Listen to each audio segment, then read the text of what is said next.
obscure world of parking. We use it every day, but have we really capitalized on the intricacies of our industry? In this podcast, the Parking Network will go behind the scenes and talk to industry professionals about all things parking, from the horizon of evolving technology and even stories of the old days. We hope to encourage and inspire operators and property managers alike to look at parking through a new lens. All right. Hello, everybody. I am Krista Olien, and you are in for a treat today. I'm here with Ed Travers. Ed, can you introduce yourself? Tell us your current position and how you got there. Hi, my name is Ed Travers. I am the Manager of Internal Audit for a company called BXP. We were previously referred to as Boston Properties.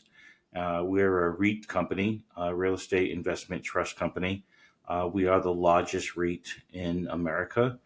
And we have about just about 200, a little over 200 buildings, mostly skyscrapers, that we own and operate. How did I get here? Well, I certainly didn't go to school many years ago for this, but along my career path, I was introduced to internal auditing, and then somewhere in that path, I was introduced to the career of the industry of real estate development. Prior to this company, I worked for a real estate development company in Dallas, Texas called Trammell Crow. And then from there, I actually went and lived in Europe for 3 years on assignment for my company, and then came back and started with BXP. So 35 years internal audit background and about 20 or 25 in real estate development. Awesome. So we are so glad you're here. We know that you are a wealth of knowledge, so we really want to dig into that. One of the main things we focus on at TPN is accountability. As auditors and as consultants, we really think about accountability and how that affects our clients and how that affects the outcome of their parking facilities. So we know it often gets overlooked. We know parking is a small piece of what you look at in the internal audit department at BXP, but how does parking affect the commercial office management and development? Well, a good word you use is accountability. And as a publicly traded company, we have the responsibilities to be accountable for the operations of the company to our board of directors and our investors, our stockholders. So in doing so, we try to run on a risk basis where we identify risk that could happen, and then we try to determine what can we do to mitigate that risk. What can we do to not allow that risk to be of any substantial magnitude that would affect the company. So in doing so, our risk assessment each year includes areas that we would want to mitigate that risk. Those areas pertain to finance, to money, to where can we have a loss. And it could be as simple as theft or fraud, but it could be also more complex in our financial statements or what we're presenting not being the correct numbers, if you would. But if we get more down to the granular part, which is more of our expenses and what we do to mitigate loss. In the world of parking, I think a lot of it in the parking world, it's put secondary, it's put off to the side because it's not looked at as a major component. However, you should identify what a major component is or isn't based on a ratio of what your world consists of. So you can imagine having 200 skyscrapers. Our significant revenue is coming in from our leases, all the skyscrapers and the floors and all the tenants. That's a major income. However, if you're as large as we are, and we have that many buildings, most of them have garages underneath them. We're also located in cities that are have high expenses, and the cost of parking in our cities are rather high. One of our garages represents the largest garage in New England, with with thousands and thousands and many thousands of parking spaces. And that one garage has a significant revenue. But when you put them all together in totality, we have all of our revenue from garages. It does become a substantial number. So it falls on the radar, and we have to look at that and determine and mitigate what that risk is. And so we've done that quite well. And I think that uh, going back to the word you said, responsibility. What do we do to be responsible for ensuring revenue is protective coming in, and that our expenses going out are also correct? Yeah, so it's a two-way street, expenses and the revenue coming in. You have to keep an eye on both to make sure you maintain that accountability best practice. So in that same vein, what are some accountability best practices that you have implemented yourself at BXP, or that you have seen come along in your department throughout the years? So, having been there for quite a long time, how we did things 20 plus years ago and how we do things today are quite different. And I'm very happy to have been in the seat that I'm in, to see those changes and be part of the changes and contribute to other changes.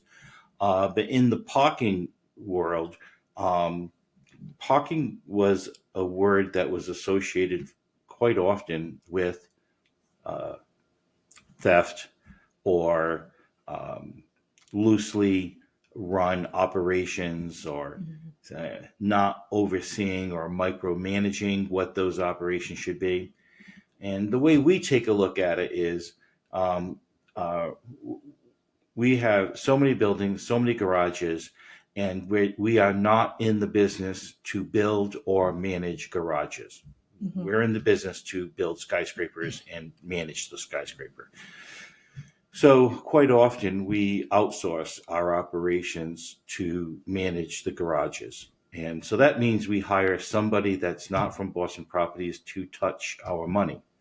And right away that sends a signal of that we have to be careful of, who's doing what controls do we have in place, what policies they need to follow. And in doing so, these are all the things that we've adopted to be mitigating circumstances. We're going to not just have someone come in and touch the money, but this is what they need to do when the money comes in, and what are the processes and procedures. And every step of every policy has a control connected to it. Mm-hmm. So in doing so, way back, 20 some plus years ago, the business was cash heavy, right? And cash is the worst thing that you can have because it's very easy for it to disappear. And back then, our mitigating procedures were very hands-on, very manual, because it was a manual process, right? Over time in the parking world, technology has stepped in, and there are garages today that we don't have anybody working at. Mm-hmm. We have garages that have no lift arms. It's no different than driving into your garage at your house. It's just drive in, drive out. But that doesn't mean the parking is free. So the technology has changed, whether it's visual, cameras, license plates, whether there's cameras on looking at all the stalls, whether they're occupied or not occupied. Mm-hmm. This has all become a different world for us. So there's less cash to chase, but there's more technology to be aware of. So I don't want to think, I think technology has made us sleep better at night, knowing that the revenue is safe, but it has just changed. I used to do these 6 manual steps. Now I do these 6 technical steps, right? Mm-hmm. They're just different. So I have seen the parking industry really change quite a bit, but I'm happy to say we have changed with it going forward. So it leads me to one of the biggest things we've ever done is nearly 20 years ago, we adopted the same beliefs in the department that I work in. We adopted the same beliefs as the company. We're not a garage company, right? Mm-hmm. We are not a garage auditing firm, right? Mm-hmm. We have much bigger areas that we need to look at, but we can't ignore the parking.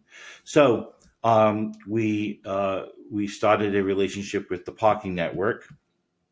You'll hear me refer to it a lot as TPN. And in the parking network, we brought them in to say, we want to use you as the experts on mitigating any losses that we have. And in doing so, that relationship evolved. And we created this monitoring program, which is a continuous monitoring program that allows us to not just go in and look when we feel we need to, but we do it on a very frequent basis. And the parking network has really become part of my department. Even though they're an Mm-hmm. outside firm, I treat them no different than one of our own internal auditors. And they represent us. They do our auditing for us. We mitigate anything new coming out.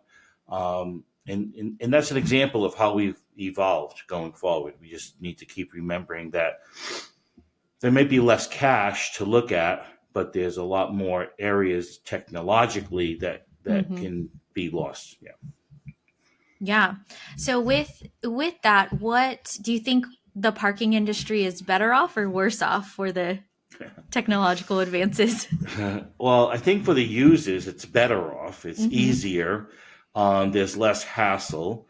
I think what it does for us is it creates the technology creates steps to mitigate loss, but the technology has to be learned, right? You have Mm-hmm. to learn the steps that people have to go through and learn the steps that they might be able to circumvent, the ones that they can do a workaround and pay for nothing. Um, you know, cameras are everywhere today, right? So Yeah. you can't go away without I can come and go and not pay for parking. Well, Yeah. there will be an eventual time where you will be stopped. Mm-hmm. So again, that's a technology that we used to fight that technology earlier by just putting the gate down. You can't leave, right? We won't Yeah. let you leave, right? But now we're, no, you can leave because we don't mind losing the $15 that day, but it's not going to happen every day. We will Mm-hmm. eventually, through technology, we're able to be in a lot more places than just one. And that's what, Absolutely. yeah. So. Yeah. So what are some, like, across all of the facilities that you review, because Boston Properties is East Coast to West Coast. So what are some of the major hurdles that you have seen some of y'all's top performing garages overcome? Well, one of our largest garages in Boston is has, like I said earlier, thousands and thousands and multiple thousands of parking spaces. So it doesn't have one door; it has several doors. Right? There's many ways to come in and out of this garage. There's many levels.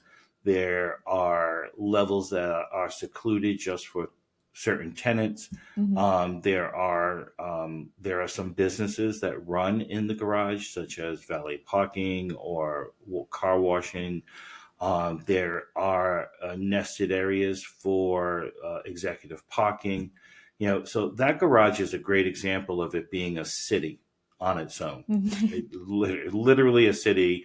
It breathes and eats just like any other animal there is. And so that had a lot bigger thinking. The scope of that thinking was much wider on how we safely kept revenue coming in, how we safely kept our customers in the garage, how we ensured that you really didn't feel like you were in a garage. That garage is well maintained Mm-hmm. to be quite nice. I've always said I would eat off the floor in that garage because it is so well maintained. Yeah. But these are all, we talked about expenses and revenue, keeping things the way you want, keeping them on a higher level. That's what draws people to you. And if you have a garage that doesn't have that feeling or safety, it's not as appealing, to your folks. So, what does that all have to do with your revenue? Well, it brings your revenue higher, right? And we're talking about protecting revenue. So if on one hand you're doing or spending money to bring more revenue in and you're successful, so you are bringing more money in, now you have to not ignore the fact that you have to have mitigating steps and policies and procedures to protect that revenue that's coming in. And it's quite interesting.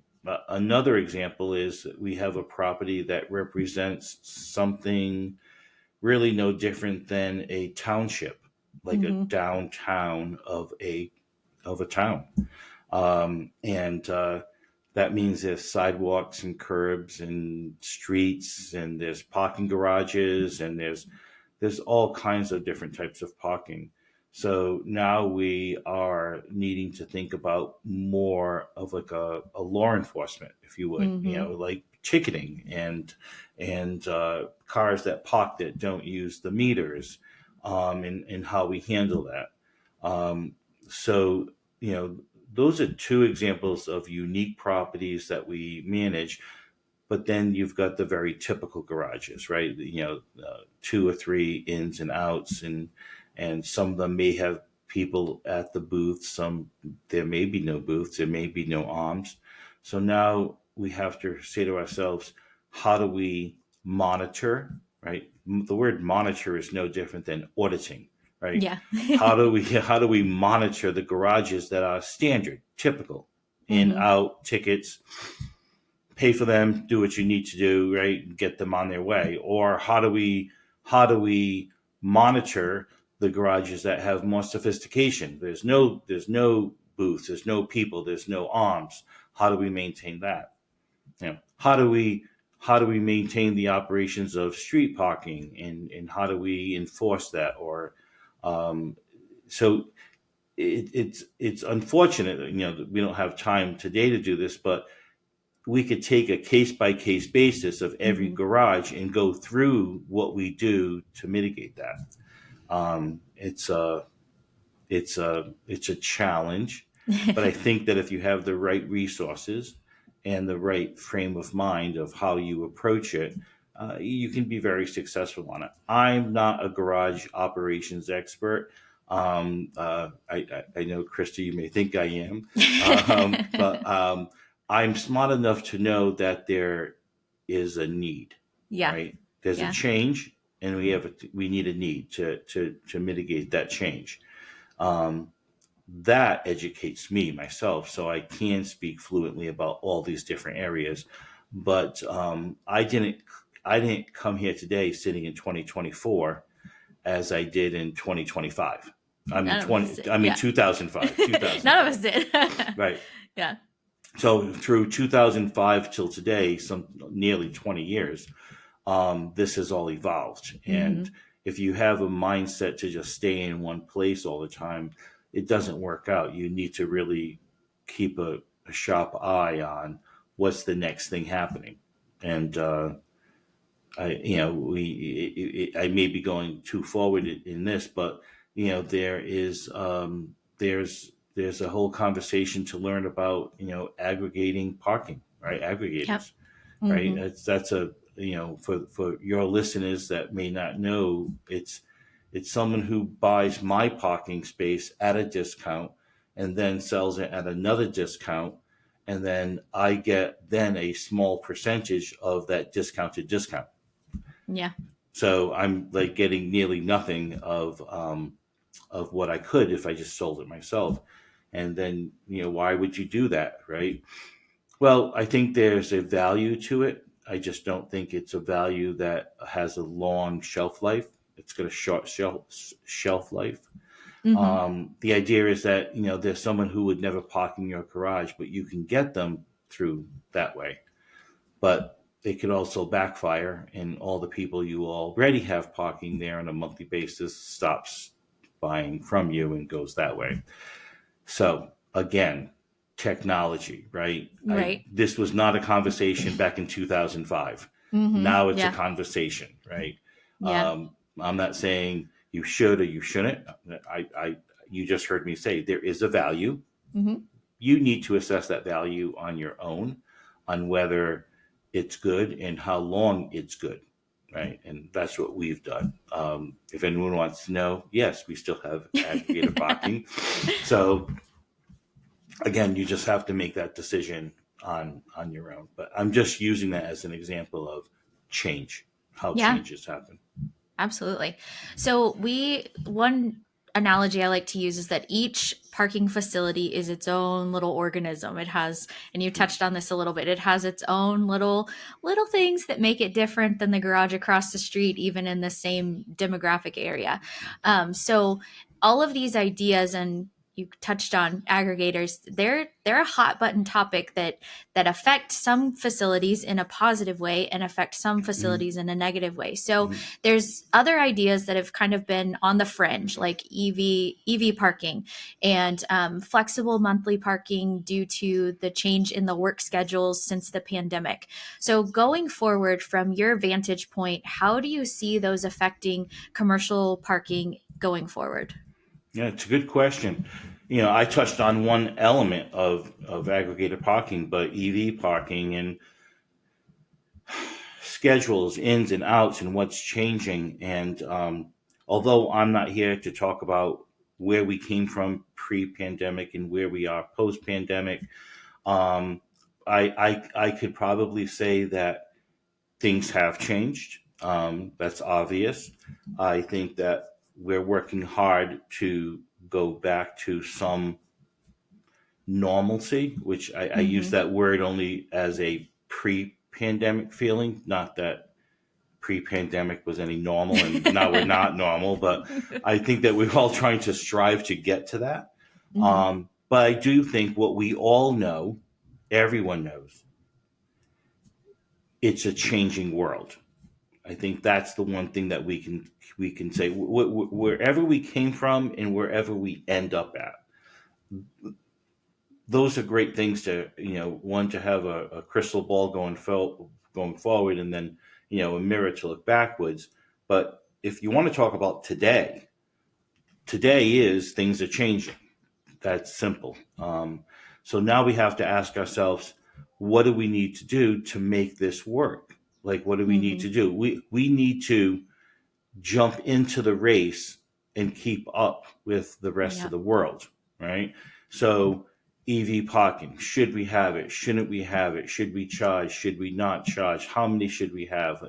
It's a million questions. We do know that today's world, nothing is free, right? So you have to ask yourself, how do we do this without disturbing all the people who don't use EV parking? And because you don't want to take from Peter to give to Paul, right? You want to make sure that everyone's getting something out of a parking experience. And like we value our properties, as we call it, we use the word vertical, right? Everything above the garage is going vertical, right?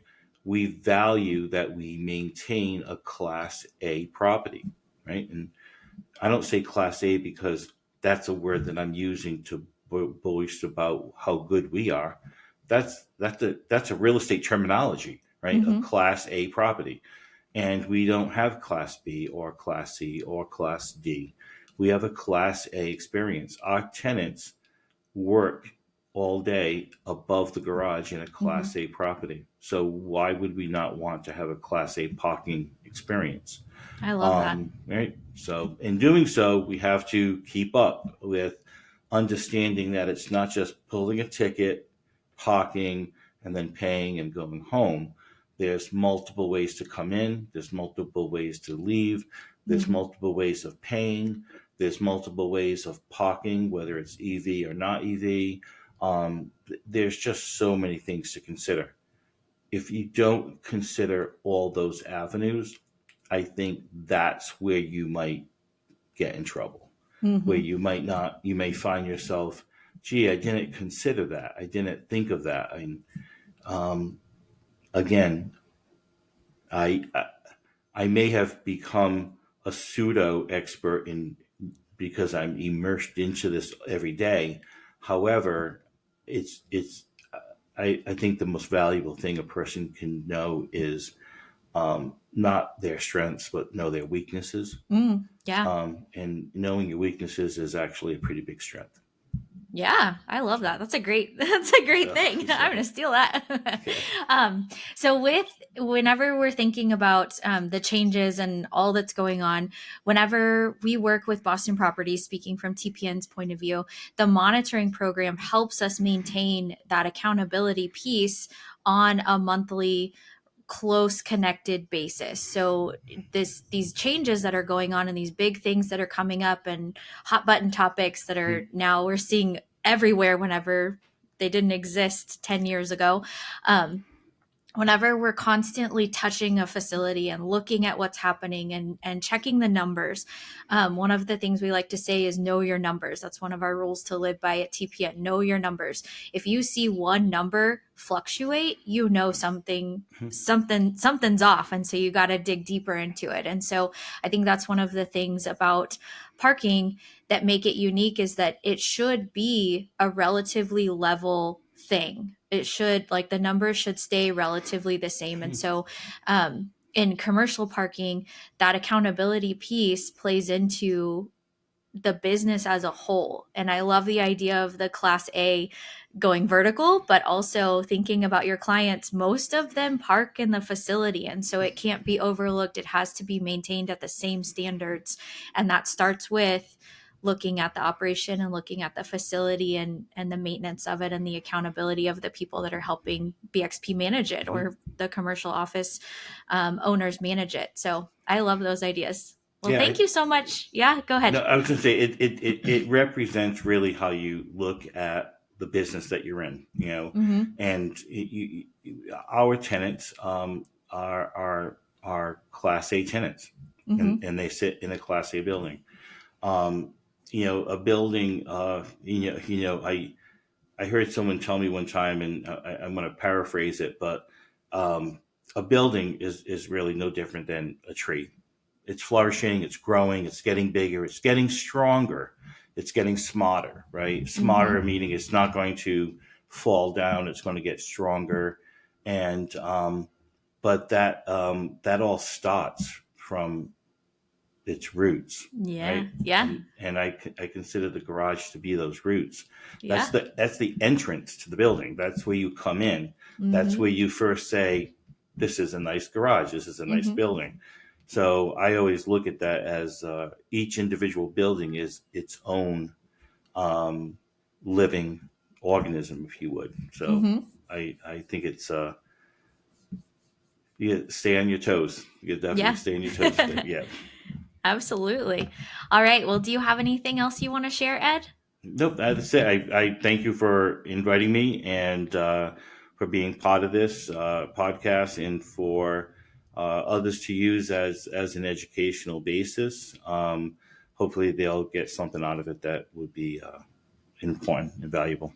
Absolutely. Well, we love having experts as yourself. So thank you everyone for listening. And we hope you come back and join us on the Our Parking Industry podcast. Thanks, Ed. Great. Thank you.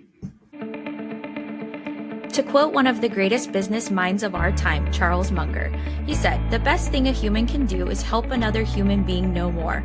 Here on Our Parking Industry podcast, we want to provide knowledge and resources. If you heard something that sparked your curiosity in today's episode, please reach out on our socials at TPN Consulting. You can find us on LinkedIn, Facebook, YouTube, and Instagram. Don't forget to subscribe and follow. See you next time on Our Parking Industry.